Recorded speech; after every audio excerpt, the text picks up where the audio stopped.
Trace the rays of light showing the formation of image due to a point object placed on the axis of spherical surface separating the two medium of refractive index n1 and n2. Establish relation between the distances of the object, the image and the radius of curvature from the central point of the spherical surface.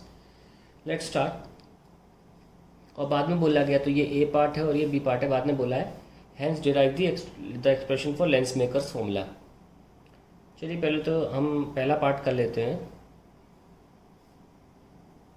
ये लीजिए, ये हमारा object है, ये incident ray जा रही है और ये हमारा सेंटर ऑफ कर्वेचर. और मान लीजिए मैंने इस ऑब्जेक्ट को काफ़ी पास रखा है कि ये जो इमेज है वो बना नहीं पाई इस तरीके से. ठीक है, तो पीछे प्रोड्यूस करना पड़ेगा. पीछे प्रोड्यूस किया और ये इमेज है, ये ऑब्जेक्ट डिस्टेंस और ये इमेज डिस्टेंस और ये हमारा R centre of curvature. Now let's start with that angles. ये एंगल आई है और ये एंगल आर है, ये अल्फा और ये बीटा और ये गामा और ये पी और ये एन. सबसे पहले हम एंगल ऑफ इंसिडेंस को लिख लें. Exterior angle is equal to beta plus gamma sum of the interior opposite angles. और फिर हम लिख लेते हैं आर इज इक्वल्स टू, ये इस ट्राइंगल के लिए अल्फा प्लस गामा है. Now let's write the Snell's law. μ1 ये है और μ2 ये है. μ1 sine I is equals to μ2 sine R. और हमको पता है कि एंगल सबटेंडेड छोटे हैं. आई और आर छोटे होने के कारण हम साइन आई को आई लिख सकते हैं और साइन आर को आर. तो μ1 I is equals to μ2 R. और अगली लाइन में हम लिखेंगे beta plus gamma is μ2 alpha plus gamma. Now we can segregate the μ2 and μ1 here and there. तो μ1 इसमें गामा रिपीट हो रहा है तो μ1 beta minus μ2 alpha is μ2 minus μ1 gamma. Now we can write angle equals to arc upon radius beta. तो इसके लिए arc P N और रेडियस क्या यू है. P N by U minus μ2 P N by V is equals to μ2 minus μ1. P N arc की length है, ये P N है, ध्यान रखना ये आर्क है, बाय आर. ये कैंसिल हो गए. So we got the final answer by U minus μ2 by V is μ2 minus μ1 by R. Now let's bring in the sign convention. The incident ray is towards right. Incident ray कहाँ है, right है. और u और v जो है वो left में है. सो ये लोग नेगेटिव हो जाएंगे और r पॉजिटिव हो जाएगा. तो यहाँ नेगेटिव लगाओ, ये पॉजिटिव, यहाँ नेगेटिव की वजह से पॉजिटिव हो गया और ये अपना पॉजिटिव तो है ही. सो ये आपका फाइनल एक्सप्रेशन है. कितना सिंपल है, जल्दी हो जाता है कि नहीं. अब लेंस मेकर फॉर्मूला बोला है, इसको डिराइव करने का यानी कि आप ये यूज़ कर सकते हो.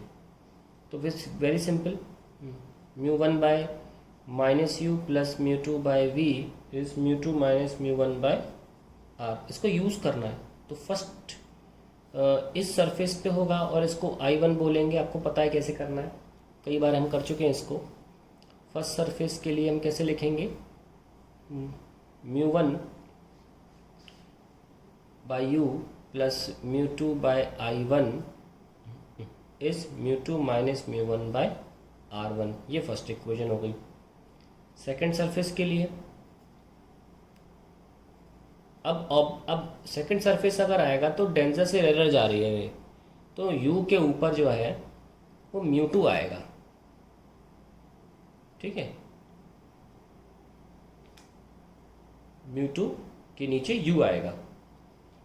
और हमारा u क्या है, हमने याद करो l ये होता है और ये इतना I1 ले लेते हैं, है ना. तो I1 प्लस l लिखेंगे. पहले फॉर्मूला लिख लेते हैं ज़रा कि फॉर्मूला एग्जैक्टली कैसे लिखा जाएगा. फिर कि it will be μ1 by we